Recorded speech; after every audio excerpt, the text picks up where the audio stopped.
د مالیې وزارت له لوري د کارکوونکو د مسلکي ظرفیت لوړولو په موخه په بیلابیلو برخو کې روزنیز پروګرامونه جوړیږي ترڅو په چارو کې لا ښه والی رامنځته شي او ولس ته پر وخت د لا ښو خدمتونو د وړاندې کولو زمینه برابره شي. پر همدې بنسټ د خزاینو لوی ریاست دغه وزارت د بشري سرچینو ریاست په مرسته د ننګرهار، نورستان، لغمان، کونړ، کابل، کاپیسا، پروان، لوګر، میدان وردګ، پکتیا، خوست او پکتیکا ولایتونو د مستوفیتونو مالی او حسابي برخو کارکوونکو ته د روزنیز پروګرام لومړی دوره پیل کړه. دغه روزنیز پروګرام په پرانیست غونډه کې د مالیې وزارت اداري معین مولوي دوست محمد مخلص، د افغانستان د مالی مدیریت د معلوماتي سیستم رئیس انجینر ستارالدین معتصم، د بشري سرچینو رئیس مولوي احمد شاه شاکر، د محاسباتو رئیس محب الله صاحبزاده او د یادو مستوفیتونو د اړوند برخې کارکوونکو ګډون او ویناوې وکړې. د مالیې وزارت اداري معین او د غونډې نورو ویناوالو د دغه شان روزنیزو پروګرامونو جوړېدل د چارو د لا ښه پرمختګ او ولس ته د ښو خدمتونو د وړاندې کولو په برخه کې ګټور وبلل او له ګډونوالو څخه یې وغوښتل ترڅو له دې پروګرام څخه په احسنه توګه ګټه واخلي. دلته چې موږ تاسې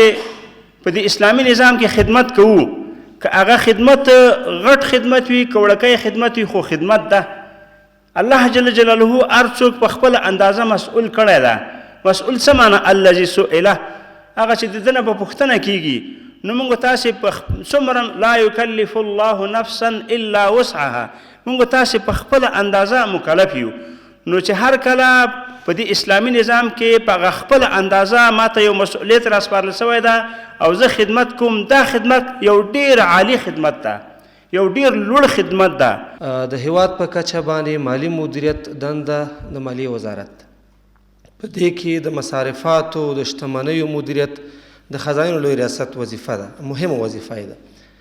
په ولایتونو په کچه باندې دغه وظیفه د مستوفیتونو کې د مالی امریتونو ده. که چیرته زموږ مالی همکاران په خپل مسؤلیت باندې پوي، په خپل کار باندې پوي، د ظرفیت لوړي، په هغه ټولو اصولو باندې پوي، نو انشاءالله زموږ د ټول مصارفات چې اجرا کېږي دا به اصولي ډول باندې اجرا کېږي. د دغه 15 ورځني روزنیز پروګرام په لړ کې به ګډونوالو ته د مجربو ښوونکو له لوري په اړوند مهمو مالي برخو کې ګټوره روزنه ورکول شي چې په دوام به یې په دوهمه او درېیمه دوره کې د پاتې نورو ولایتونو د مستوفیتونو کارکوونکي هم ګډون وکړي.